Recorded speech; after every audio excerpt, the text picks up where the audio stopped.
কিছু কবিতা কসিদা আমি আপনাদের সামনে পড়েছি। এর দ্বারা প্রমাণ হয় আমাদের পীর মাশায়েখগুলো, ওলি আউলিয়াগুলো তারা কত বড় বড় পণ্ডিত মানুষ ছিলেন, যে ফার্সিতে কবিতা লিখেছিলেন, ফার্সিতে বই লিখেছিলেন। আবার কত বড় বড় তারা ফানাফিল রাসূল ছিলেন, ফানাফিল্লাহ ছিলেন, নবীর ইশকে ফানা হয়ে গিয়ে কবিতা লিখছেন। ওই জন্য আমি অনেক জায়গায় বলি যে আমাদের পীর মাশায়েখগুলো যাদের সঙ্গে আমরা সম্পর্ক সম্বন্ধ রেখে দিয়ে আসছি, এরা সব ইতিহাসের মানুষ, কিতাবের মানুষ, বইয়ের মানুষ, এদেরকে অস্বীকার করা যাবে না। বর্তমান আমি বলি কিছু খেজো মার্কা, ওয়াহাবি মার্কা, আহলে হাদিস মার্কা কিছু মওলানা আছে, তারা দেখবেন তাদের আর কোনো কাজ নাই, গ্রামে বসে বসে, চায়ের দোকানে বসে বসে, মাদ্রাসার ঘরে বসে বসে, মসজিদের ঘরে বসে বসে দেখবেন এরা খালি ওই পীর মাশায়েখ ওলি আউলিয়াদের খালি সমালোচনা করে। এই বড় পীর সাহেব, আবার বড় পীর সাহেবের কি দরকার, আবার খাজা সাহেব, আবার মুজাদ্দিদ আলফে সানি, আবার বাহাউদ্দিন নকশবন্দ, আবার নিজামুদ্দিন আউলিয়া, আবার দাদা হুজুর, এসব আবার কি?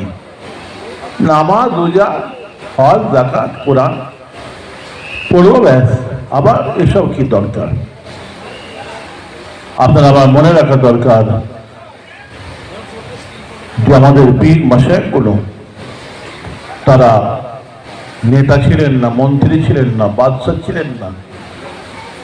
আল্লাহ রাসূল বলছেন হাদিস শরীফের মধ্যে যে মান লাহুল মাওলা ফালাহুল কুল। আল্লাহ রাসূল বলছেন যারা আল্লাহর হয়ে গেছে, মাওলার হয়ে গেছে, পৃথিবীর সব কিছু আল্লাহ পাক তাদের অধীনে করে দিয়েছেন, বলুন সুবহানাল্লাহ। আমাদের পীর মাশায়েখগুলো দুনিয়ায় কোনো এদের পরিচয় নেই, কিন্তু এরা আল্লাহর হয়ে গিয়েছিলেন, মাওলার হয়ে গিয়েছিলেন, এবং বড় বড় একজন পণ্ডিত ছিলেন, আবার ইতিহাসের মানুষ ছিলেন। আকবর বাদশাহ দ্বীনে ইলাহি কায়েম করেছিল, আল্লাহর সঙ্গে টাকরার করেছিল, জানেন আপনারা? সেই আকবর বাদশাহ দ্বীনে ইলাহির মূল উৎখাতের ক্ষেত্রে মুজাদ্দিদ আলফে সানির অবদানকে কোন ইতিহাস অস্বীকার করতে পারবে? কোন ইতিহাস অস্বীকার করতে পারবে না। সে মুজাদ্দিদ আলফে সানি তিনি কে ছিলেন? আমাদের চার তরিকার, মুজাদ্দিদিয়া তরিকার পীর ছিলেন, ইমাম ছিলেন। আপনি ভারতের ইতিহাস খুলে দেখেন, যেখানে লেখা আছে জয়পালের কথা, পৃথিরাজের কথা, সেখানে লেখা আছে আপনার আবার খাজা গরিব নওয়াজের কথা। কোন ইতিহাস অস্বীকার করতে পারবে না। হিন্দুস্তানের জমিনে হাজার হাজার মানুষকে ইসলামের দাওয়াত দিয়েছিলেন, কলমা পড়ে মুসলমান করে দিয়েছিলেন, বলুন সুবহানাল্লাহ। খাজা আজমি রহমতুল্লাহ আলাইহির ইতিহাসকে, তার অবদানকে কোন ইতিহাস অস্বীকার করতে পারবে? ভারতের ইতিহাস খুলে দেখেন। তারপরেও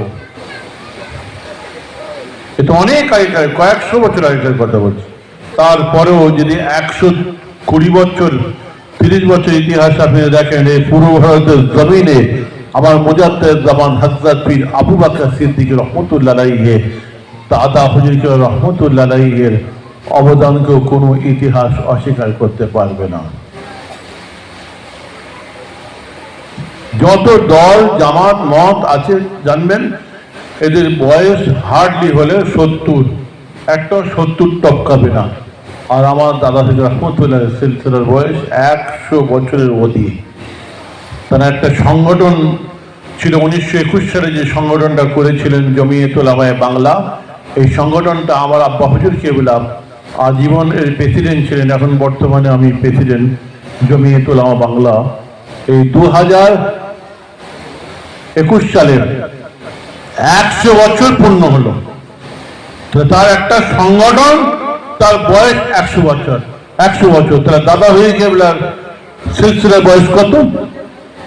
তো এই 120 বছরের 150 বছরের ইতিহাসে বাংলার মানুষ যখন টুপি পড়তে জানত, এই পূর্ব ভারতের জমিনে আসাম, ত্রিপুরা, বাংলাদেশ, ওয়েস্ট বেঙ্গল, বিহারের কিছু অংশ বাংলার মানুষ যখন টুপি পড়তে জানত না, কেবলা কোন দিকে জানত না, লুঙ্গি পড়তে জানত না, আপনার আমার বাপ দাদা ইমানটাকে বুকে করে কবরে যাবে না বেঈমান অবস্থায় কবরে যাবে। নামাজের ব্যাপার নয়, ইমানের অস্তিত্ব দিনে সেদিনই বাংলার মানুষকে হেদায়েত করতে কে এসেছিল?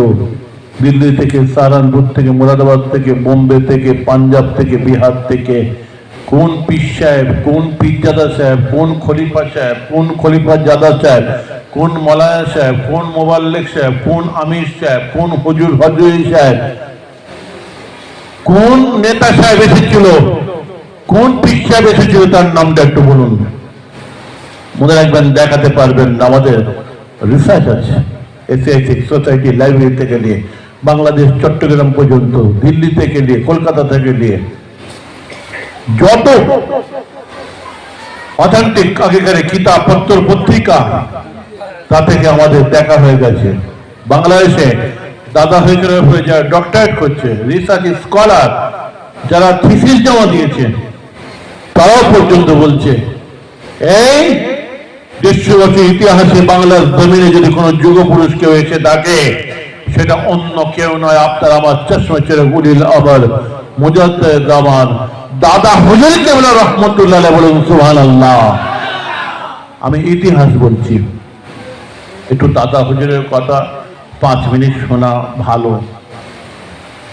যারা মুরব্বী আছেন সকলে জানেন, কিন্তু ইয়াং জেনারেশন কামিং যারা, তারা কি জানবে কিছু?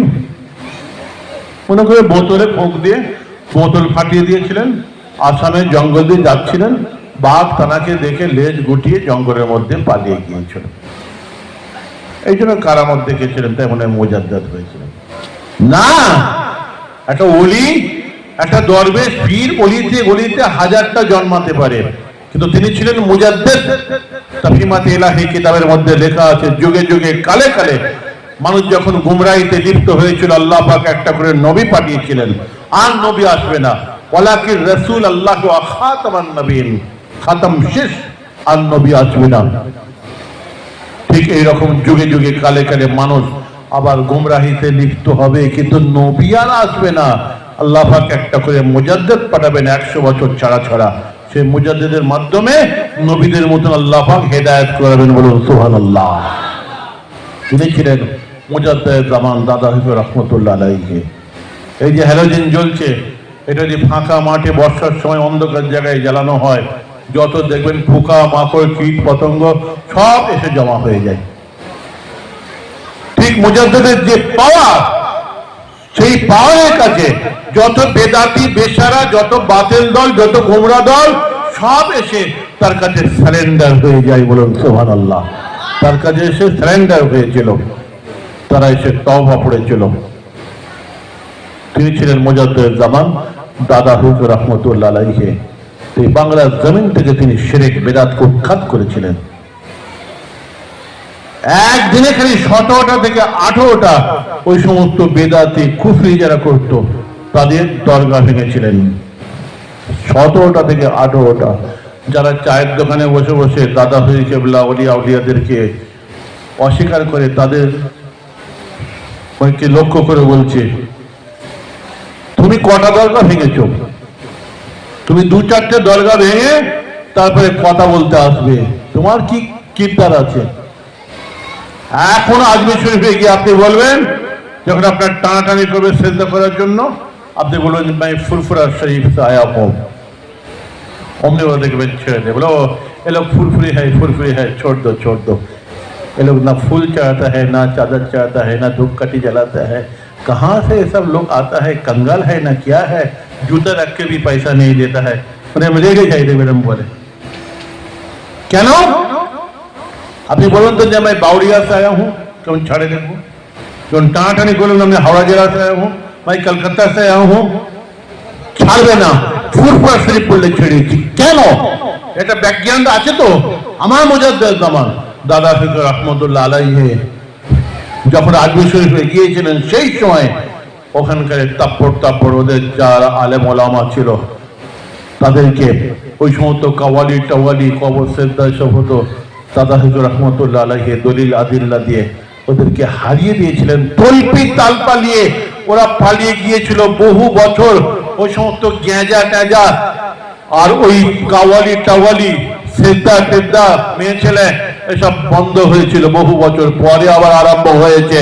সেই ইতিহাসটা জানে তারা যে সেই যুগপুরের ফুরফুরা শরীফের সিলসিলার মানুষ যারা আছে, ফুরফুরারা যারা আছে, এরা জান চলে গেল আল্লাহ ছাড়া অন্য কারোর কাছে মাথা হ্যাট করবে না। বলুন সুবহানাল্লাহ। বাংলা জমিন থেকে শিরক বিদআতকে উৎখাত করেছিলেন। তুমি কি করেছো? তুমি কি করেছো? বহু দল বহু মত আছে, আমি সবাই একটা একটা করে বলতে পারি। একটা খালি উদাহরণ দিয়ে দিই ছোট্ট। দেখবেন দিল্লি বস্তি নিজামুদ্দিন, দেখবেন সেখানে কোন এক দলেদের দেখবেন সেখানে সারা ওয়ার্ল্ড ওয়াইড মার্কাজ আছে, 6 8 বিল্ডিং আছে, 10 বিল্ডিং। সারা ওয়ার্ল্ডের যত মুফতি মৌলানা আলেম বড় বড় সারা ওয়ার্ল্ডের ওখানে আর 30-40 বছর 50 বছর ধরে উঠা বসা করছে। বড় বড় মুফতি বড় বড় মৌলানা, কেন? সারা ওয়ার্ল্ড ওয়াইড ওটা মার্কাজ, সারা ওয়ার্ল্ডের ওখানে আলেমরা আসছে। তার 20 হাত দূরে নিজামুদ্দিন আউলিয়া রহমতুল্লাহ আলাইহির মাজার। সেখানে শিরক বিদআত, মেয়ে ছেলে, ফুল চাদর, কাওয়ালি গ্যাঁজা কি না হচ্ছে না। একবার ক্ষমতা হয়েছে প্রতিবাদ করা? একবার প্রতিবাদ করার ক্ষমতা হয়েছে? তারা কথা বলে পীর ওলি আউলিয়াদেরকে নিয়ে। আজকে ইয়া নবী সালাম আলাইকা পড়ি আমরা, তাই বলে আমাদেরকে বেদাতি দল আর বাংলা জমিন থেকে শিরক বিদআত উৎখাত করলেন। চায়ের দোকানে বসে বসে লেকচার মাত্র, ওই গ্রামে শিরক বিদআত ভরে গেল। ওই গ্রামে পর্দা উঠে গেছে, পণ পোতা ভরে গেছে। একটা সাইকেল আর ঘড়ির যুগ নেই। মেয়ের বাপেরা রাতে ঘুম যায়নি, রাতে তাদের ঘুম হয়নি। কমসে কম একটা পালসার মোটর সাইকেল আর 2 লাখ 4 লাখ 5 লাখ 8 লাখ 10 লাখ টাকা দিতে হবে যৌতুক ছেলেকে ব্যবসা করার জন্য।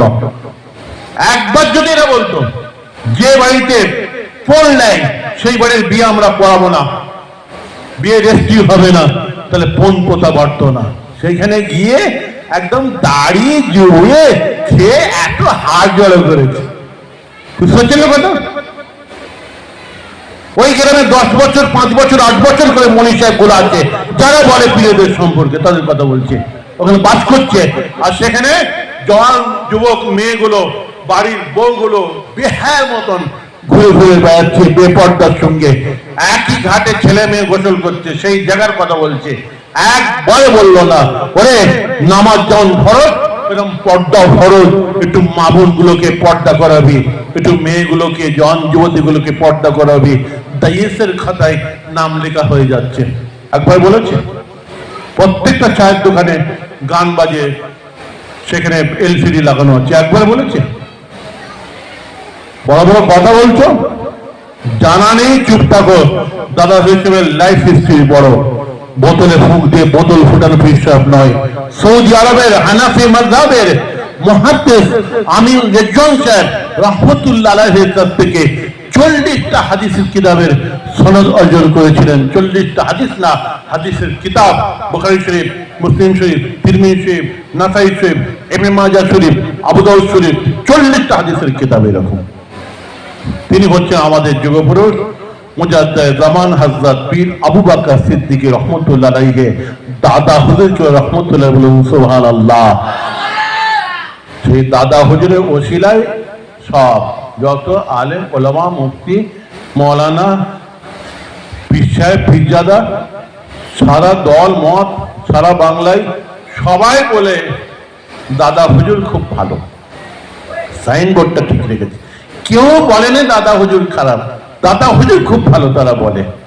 বুঝতে পারছেন না কথা? তারপরে হয়তো পরে অস্বীকার করতে পারে দাদা হুজুর ভালো, তার কাজটা খারাপ, সুই হয়ে ঢুকে ফাল হয়ে বেরোয়। কিন্তু এক কথায় সবাই বলে দাদা হুজুর ভালো। কেন? এই বাংলার জমিনে স্রোত চলছে, নদীর স্রোত চলছে, দাদা হুজুরের স্রোতের বিপরীত দিকে দাঁড়ালে ডুবে যাবে।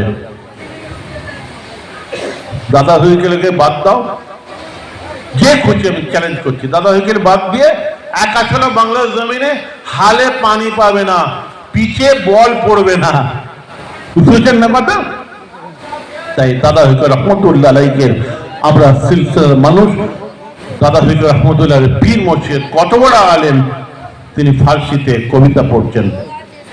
বড় পীর রহমতুল্লাহ আলাইহি তার নিজে লেখা কিতাব ফুতুল গায়েব, সিরুল আসরার, গুনিয়াতুত তালিবিন, আল ফাতুর রব্বানি ফি মওজাতে জিলানি, কাসিদা গাউসিয়া, নবীর মহব্বতে কবিতা পড়ছেন। ফি হালাতিল বাদে কুনতা রুহি উরসিলহা তুকাব্বিলুল আরদা আন্নি وهي نائبتي وهذه النوبة الأسبع قد هذرت فامدد يديك لك يا تهذيبها شفاتي। আপনারা আমার প্রাণের বিদ্যার্থ থেকে আব্দুল কাদের জিলানী আল বাগদাদী রহমতুল্লাহ আলাইহি আল্লাহর নবীর রাজা শরীফের সামনে এসে দাঁড়িয়ে নিজের তরফ থেকে বানিয়ে কবিতা পড়েছিলেন, বলেছিলেন, ইয়া রাসূলুল্লাহ, ইয়া হাবিবাল্লাহ, আমি বহুবার বুদ্ধা শরীফ থেকে মদিনা শরীফে স্বপ্নের মাধ্যমে, খবরের মাধ্যমে এসে আপনার মাজার জিয়ারত করে চলে গিয়েছি। ইয়া রাসূলুল্লাহ, ইয়া হাবিবাল্লাহ, আজকে আর স্বপ্নের মাধ্যমে নয়, আজকে আর খবরের মাধ্যমে নয়, আমি সশরীরে সসম্মানে আপনার কবরের দ্বারে দাঁড়িয়ে আছি। ইয়া রাসূলুল্লাহ, ইয়া হাবিবাল্লাহ, আপনার কবর শরীফের ভিতর থেকে আপনার পবিত্র দত্ত মুবারকটা, হাত মুবারকটা একবার বাইরে বার করে দিন। আমি আব্দুল কাদের জিলানী জীবনের আশা মিটিয়ে আপনার হাতে আমি একটু চুমু খাওয়া। নবীর পাগল ছিলেন, নবীর খ্যাপা ছিলেন। এরা ছিলেন ফানাফির রাসূল, ফানাফিল্লাহ। এই মহাব্বত আপনার আমার ভেতরে রাখতে হবে। নামাজের মধ্যে যদি মহাব্বত না থাকে, রোজার মধ্যে যদি মহাব্বত না থাকে, হজের মধ্যে যদি মহাব্বত না থাকে, আল্লাহর ডর ভয় না থাকে, কাজে আসবে না মহাব্বত। ইশকে महबूब खुदा जिस दिल में हासिल नहीं, इश्क़ महबूब खुदा जिस दिल में हासिल नहीं, लाखों मोमिन हो मगर ईमान में कामिल नहीं। যার অন্তরে আল্লাহ রাসূলের মহব্বত নাই, ভালোবাসা নাই, সে কোনোদিন কামিলে মুমিন হতে পারবে না। হাদিস পাকের মধ্যে আছে, লা ইউমিনু আহাদুকুম হাত্তা আকুনা আহাব্বা ইলাইহি মিন ওয়ালিদিহি ওয়া ওয়ালাদিহি ওয়ান নাসি আজমাইন। রাসূল বলেন, যতক্ষণ পর্যন্ত আমি নবীকে নিজের ছেলে, নিজের বাপ, আত্মীয় স্বজন, মাল মাতাহাত, নিজের জানের চাইতে কাজে কর্মে বেশি না ভালোবাসা দেখাতে পেরেছো, খাঁটি মুমিন হতে পারবে না। মহব্বত, ভালোবাসা আপনার আমার ঈমানের সঙ্গে জড়িয়ে আছে। ঈমানের তো অনেকগুলো শাখা আছে, যেমন লা ইউমিনু আহা, যেমন আপনার আল হায়াউ শুবাতুম মিনাল ঈমান। হায়া শরম হচ্ছে ঈমানের একটা অঙ্গ। ঠিক পাশাপাশি বলা হয়েছে, রাস্তায় যদি একটা এজা পড়ে থাকে, একটা যদি রাস্তায় কাঁটা পড়ে থাকে, একটা কাঁচ ভাঙা পড়ে থাকে, মানুষ তা থেকে ক্ষতি পাবে। সেই চিন্তা করে যদি কাঁটাটাকে সরায়, এটা হচ্ছে একটা ঈমানের অঙ্গ। এরকম নবীর মহব্বত ঈমানের অঙ্গ। সাহাবারা ভালোবেসেছিলেন, তাদের কথা তো বলা হয়নি এখন। তাবেঈনরা, ইমামরা, আইম্মারা, আমি বড় পীর সাহেবের খালি একটা ভালোবাসার কথা আমি বলেছি। ঠিক এরকম ভালোবেসেছিলেন আল্লাহ নবী সাহাবারা। হযরত আবু বকর রাদিয়াল্লাহু তাআলা আনহু, হযরত ওমর ফারুক রাদিয়াল্লাহু তাআলা আনহু, হযরত আলী কাররামাল্লাহু ওয়াজহু, হযরত উসমান গনি যিন্নুরাইন রাদিয়াল্লাহু তাআলা আনহু, হযরত বিলাল রাদিয়াল্লাহু তাআলা আনহু, হযরত আবু আইয়ুব আনসারী রাদিয়াল্লাহু তাআলা আনহু, হযরত জাবের, হযরত সাদ বিন মাজ রাদিয়াল্লাহু তাআলা আনহু, হযরত কাতাদা বিন নোমান রাদিয়াল্লাহু তাআলা আনহু, হযরত মালিক বিন সিনান রাদিয়াল্লাহু তাআলা আনহু, হযরত খালিদ বিন ওয়ালিদ রাদিয়াল্লাহু তাআলা আনহু। এত সাহাবার নাম বলে ফেলেছি। ৭৬ হাদিস থেকে একটা ভালোবাসার কথা বলবো, সারা রাত কেটে যাবে। উহুদের ময়দানে আল্লাহ নবী নিজে যুদ্ধ পরিচালনা করেছিলেন। আল্লাহ নবীর লোহার হেলমেট পরে যুদ্ধ পরিচালনা করছিলেন।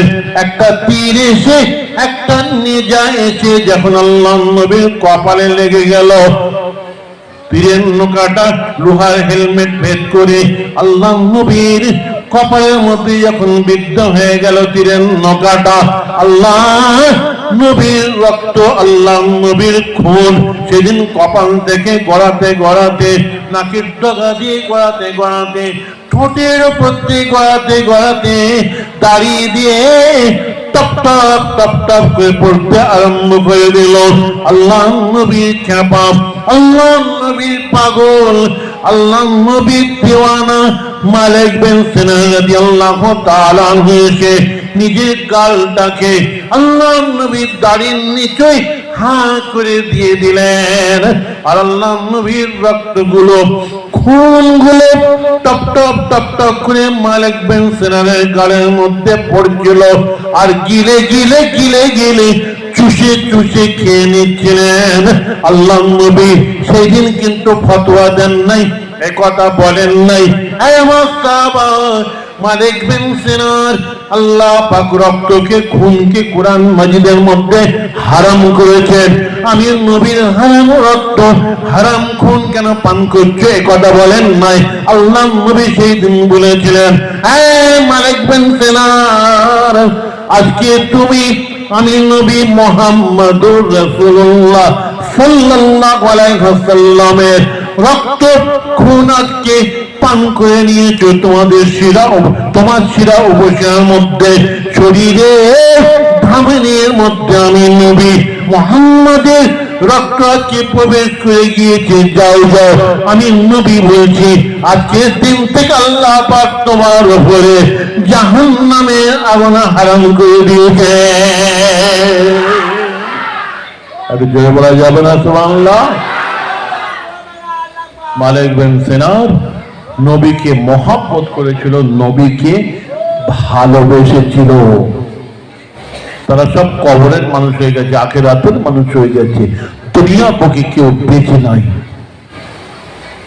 আমার ভাইরা, হযরত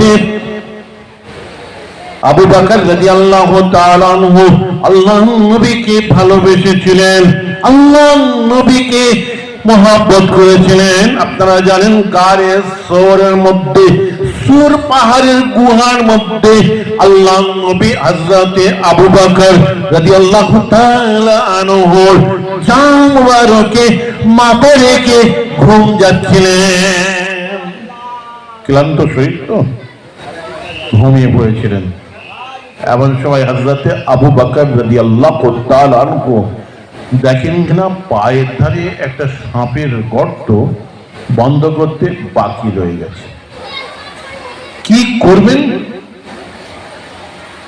তাড়াতাড়ি করে ডান দিকে জাঙ্গরকে মাথা রেখে শুয়ে আছেন, বাঁ দিকের পাটা আস্তে আস্তে বার করে সাপের গর্তটাকে এরকম পায়ের গোড়ালি দিয়ে এড়িয়ে দিয়ে টিপে ধরেছেন।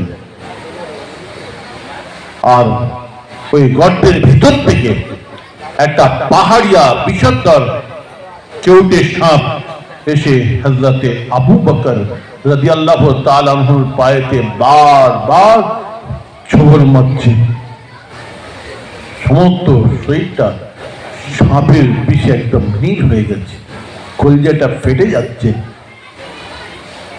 কিন্তু উনি লড়তে চড়তে পারছেন না। কেন?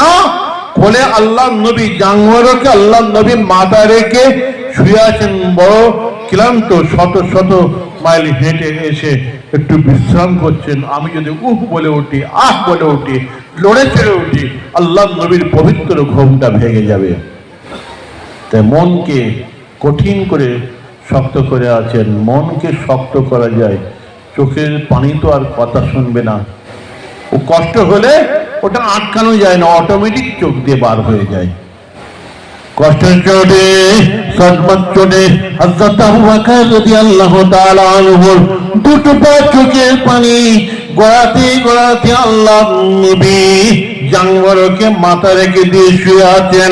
হযরত আবু বকর রাদিয়াল্লাহু আনহুর দুটো পা চোখের পানি গড়াতে গড়াতে গড়াতে গড়াতে আল্লাহ নবী কপালের ওপরে, পিছনি মোবারকের উপরে দুটো পা চোখের পানি পড়ে গেল।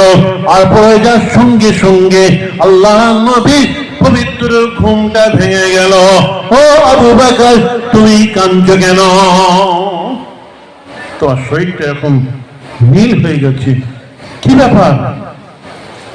তোমার মুখটা এরকম হয়ে গেছে, তুমি কাঁদছো? ইয়া রাসূলুল্লাহ, ইয়া হাবিবাল্লাহ, আমি একটা কেউটে সাপের গর্ততে নিজের পায়ের গোড়ালি দিয়ে পায়ে এড়ি দিয়ে টিপে ধরে আছি। একটা পাহাড়িয়া সাপ আমার পায়ে বারবার চোর মারছে। সাপের বিষে আমার কলিজাটা ফেটে যাচ্ছে, সমস্ত শরীরটাতে আজকে আমার নীল হয়ে গেছে। আল্লাহ নামের সঙ্গে সঙ্গে ওই সাপের দিকে ধোয়া পড়ে ফোঁক দিলেন। ফোঁক দেওয়ার সঙ্গে সঙ্গে সাপটা গোটায় গায়েব হয়ে গেল। অনেক রাতের মধ্যে আছে ধোয়া পড়ে ফোঁক দেওয়ার সঙ্গে সঙ্গে সাপটা জ্বলে পুড়ে সারকার হয়ে গিয়েছিল। অনেক রাতের মধ্যে আছে ওই সাপটা নবীকে সালাম দিতে এসেছিল। আল্লাহ নবী দোয়া পড়ে ফোঁক দেওয়ার সঙ্গে সঙ্গে আকসার রিওয়ায়াতের মধ্যে আছে জ্বলে পুড়ে সারকার হয়ে গিয়েছিল। আল্লাহ নবী সেদিন নিজের মুখ থেকে একটু থুতু বার করে, লালা বার করে হযরত আবু বকর রাদিয়াল্লাহু তাআলা আনহুর পায়ের গোড়ালিতে মাখিয়ে দিয়েছিলেন। মাখিয়ে দিয়ে দোয়া চেয়েছিলেন। দোয়াটার সঙ্গে সঙ্গে হযরত আবু বকর রাদিয়াল্লাহু তাআলা আনহুর শরীর থেকে সাপের বিষটা সঙ্গে সঙ্গে পানি হয়ে গিয়েছিল। আল্লাহ নবী সেদিন আর থাকতে পারলেন না, চোখ ভর্তি পানি নিয়ে ঝরঝর করে কাঁদতে কাঁদতে দুটো হাত তুলেছিলেন। দুটো হাত তুলে হযরত আবু বকরের জন্য দোয়া চেয়েছিলেন, বলেছিলেন আল্লাহুম্মা জাআল আবা বকরিন মাই ফি দারাজাতিহিল জান্নাহ। আল্লাহ, আমার আবু বকরের টাকার জায়গাটা আর আমি নবী আমার টাকার জায়গাটা বেহেশতের মধ্যে, জান্নাতে, সব জায়গায় আল্লাহ আপনি একই জায়গায় বানাবেন। তাই কি জান্নাতে, কি কবরে, কি বেহেশতে, কি আখিরাতে, কি দুনিয়াতে, কি কোন বস্তুর মধ্যে প্রত্যেকটা জায়গায় আল্লাহ পাক দুজনের নামটাকে একই জায়গায় বানিয়েছিলেন। আবু বকর সিদ্দিকের জন্য আল্লাহ নবী দোয়া চেয়েছিলেন। আল্লাহ নবীর দোয়াটা কারেন্টের মতো সঙ্গে সঙ্গে কবুল হয়ে গিয়েছিল। আল্লাহ নবী দিন দুনিয়ার বাদশা একদিন নিজের হাতের আংটিটা খুললেন। নিজের হাতের আংটিটা খুললেন, খুলে হযরতে আবু বকর রাদিয়াল্লাহু তাআলা আনহুকে দিলেন। নুজহাতুল মাজলিসের মধ্যে লেখা আছে। দিয়ে বলেন, আবু বকর, এই আংটিটা নকশা অঙ্কনকারীর দোকানে গিয়ে যেখানে ডিজাইন করে নকশা করে সেইখান থেকে এই আংটিটার উপরে খোদাই করে লা ইলাহা ইল্লাল্লাহ কলেমা শরীফটা যে লিখে নিয়ে আসো। কেন? আল্লাহ নবী নিজের হাতের আংটিটা লা ইলাহা ইল্লাল্লাহ ইসলাম থাকতো আল্লাহ নবী, আর সেইটা উনি দলিল আদিল্লা বিভিন্ন রকম কাগজে চিঠিতে ওইটা ইসলাম হিসাবে ব্যবহার করতেন। কেন? আল্লাহ নবী তো আবার বাদশাহ ছিলেন, রাজা ছিলেন না, বাদশাহ, তিনি তো রাষ্ট্রপতি ছিলেন, খলিফা ছিলেন, আবার নবী, আরবের আবার গভর্নর। আল্লাহ রাসূল বললেন লা ইলাহা লিখে আন।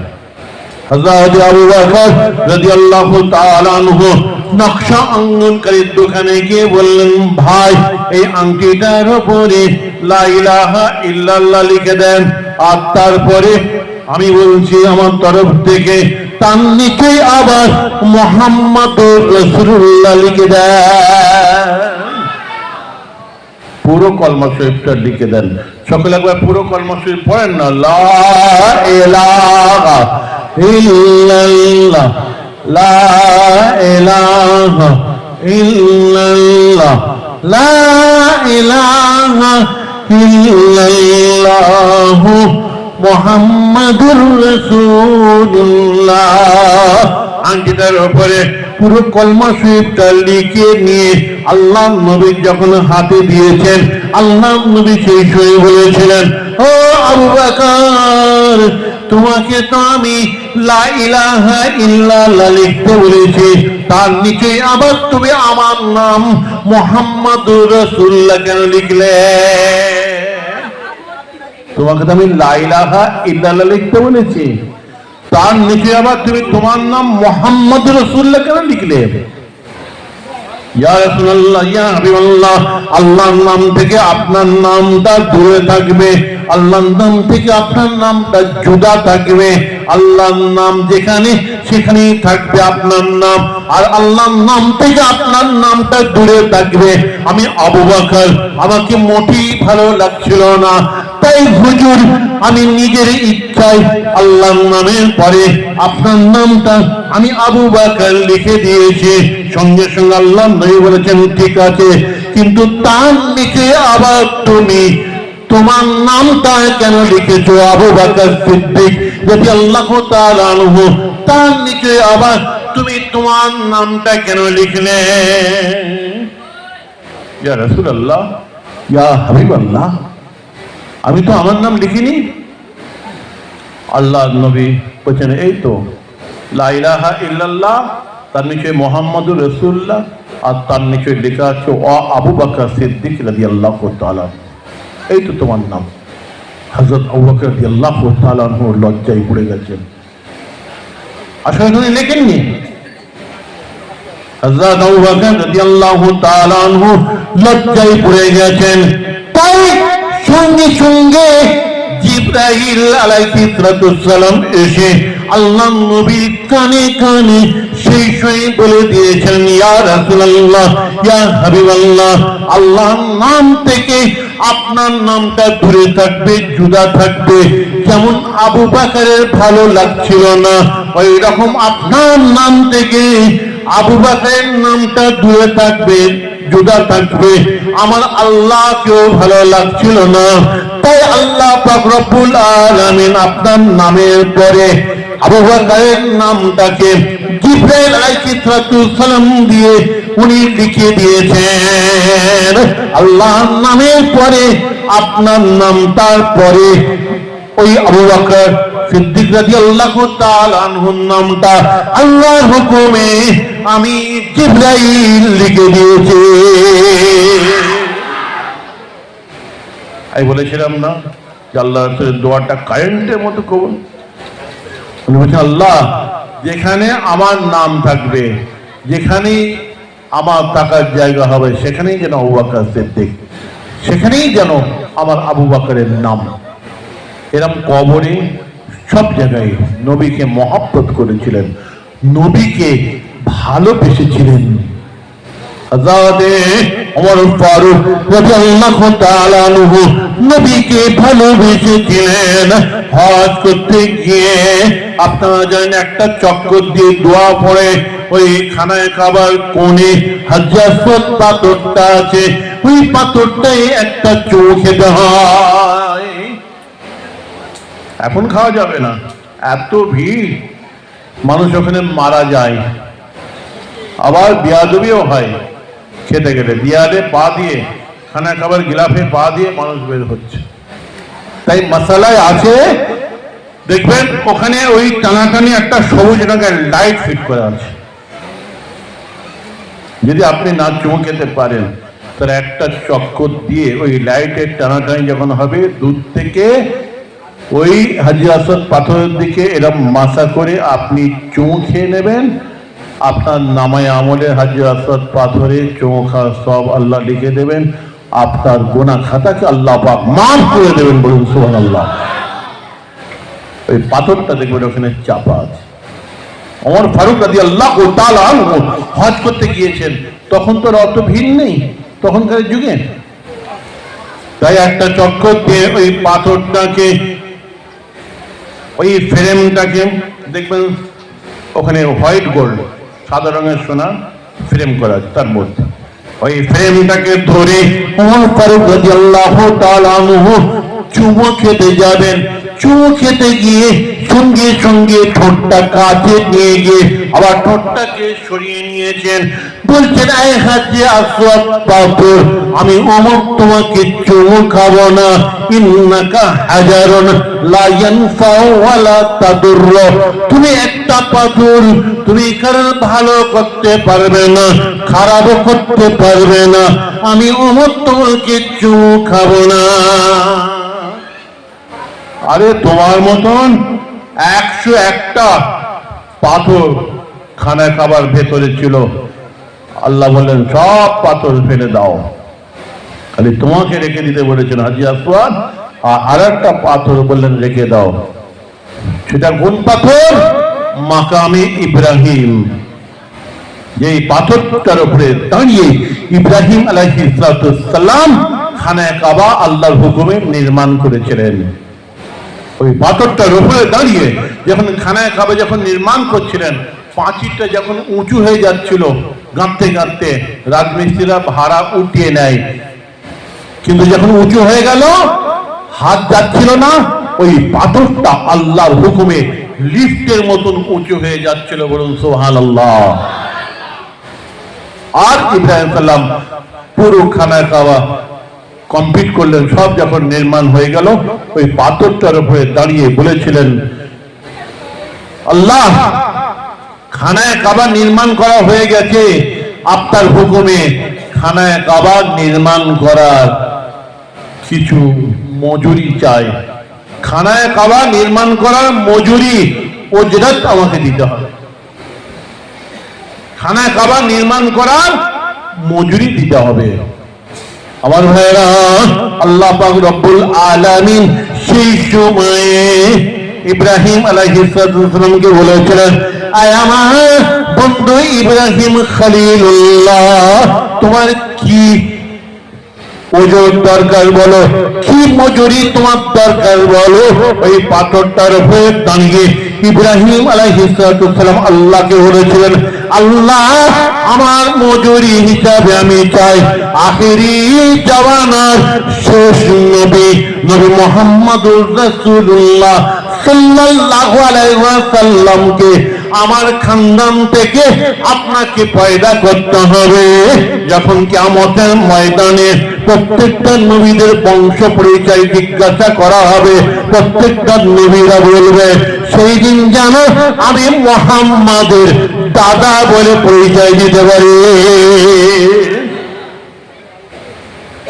আমার খানদান থেকে, আমার বংশ থেকে আল্লাহ নবী আখির জামানার নবী মুহাম্মদ সাল্লাল্লাহু আলাইহি ওয়াসাল্লামকে পয়দা করতে হবে।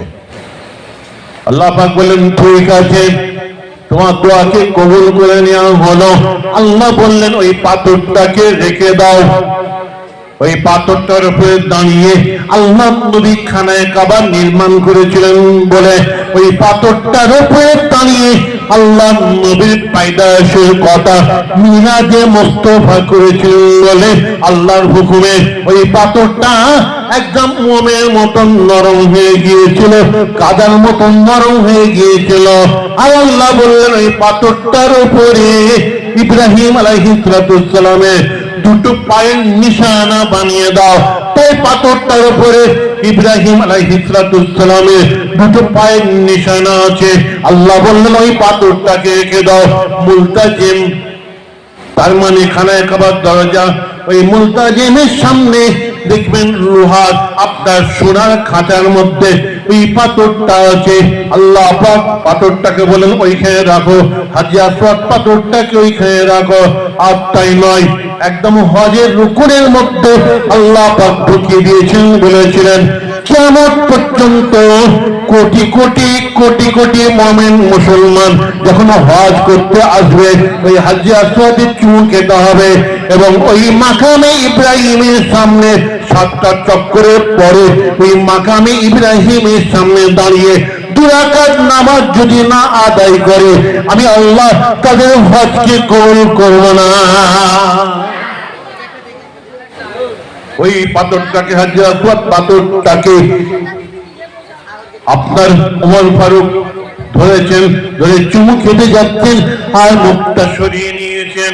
আমি তোমাকে চুমু খাবো না, তুমি সামান্য একটা পাথর। আবার কিছুক্ষণ পরে ঝরঝর ঝরঝর করে কাঁদতে কাঁদতে এই পাথরটাকে আবার বলছেন ওমর ফারুক, হে হাজী আসওয়াদ পাথর, আমি ওমর তোমাকে চুমু খাবো, আমি ওমর তোমাকে চুমু খাবো। আমি ওমর কেন? আমি ওমরের ঘাড় তোমাকে চুমু খাবে, কেননা এই চামড়ার চোখে আমি বিশ্ব নবীকে আল্লাহ রাসূলকে দেখেছি। ইন্নী রাআইতু রাসূলুল্লাহি সাল্লাল্লাহু আলাইহি ওয়াসাল্লাম ইউকাব্বিলু মা কাব্বালতুকা, আমি চামড়ার চোখে আল্লাহর হাবিবকে বিশ্ব নবীকে দেখেছি নিজের ঠোঁট দিয়ে তোমার গায়ে চুমু খেতে। আমার হাবিবের ঠোঁটের নিশানা তোমার উপরে আছে, তাই আমি ওমর কেন? আমি ওমরের ঘাট তোমাকে চুমু খাবে। জোরে বলা যাবে না সুবহানাল্লাহ। ওমর ফারুক রাদিয়াল্লাহু তাআলা আনহু তাহলে হাজী আসওয়াদ পাথর কি চুমু খেলেন না, আল্লাহ নবীর হোঁট মুবারক কি চুমু খেলেন। যারা নবীকে ভালোবেসেছিল তারা সব কবরের মানুষ হয়ে গেছে, আখিরাতের মানুষ হয়ে গিয়েছে। সাহাবাদের কথা বলেছে, এই রকম ইমামরাও নবীকে ভালোবেসেছিলেন, তাবেঈনরা ভালোবেসেছিলেন, আইম্মারা ভালোবেসেছিলেন, পীর মাশায়েখরা নবীকে ভালোবেসেছিলেন। ইমাম মালিক রাহমাতুল্লাহ আলাইহি সেই জীবনটা মদিনা শরীফে কেটে গিয়েছিল। মদিনা শরীফের জমিনে কখনো তিনি উটের পিঠে সওয়ার হন নাই, ঘোড়ার পিঠে সওয়ার হন নাই। মদিনা শরীফের জমিনে কখনো তিনি জুতো পায়ে যান নাই। নবীকে মহব্বত করেছিলেন, ভালোবেসেছিলেন, খালি আপনি আমি ভালোবাসতে পারিনি।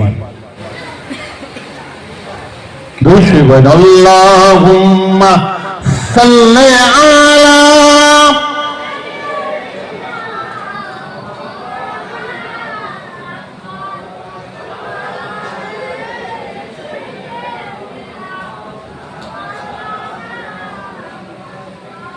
ओ रब है जिसने तुझको, ओ रब है जिसने तुझको हमातम करम बनाया,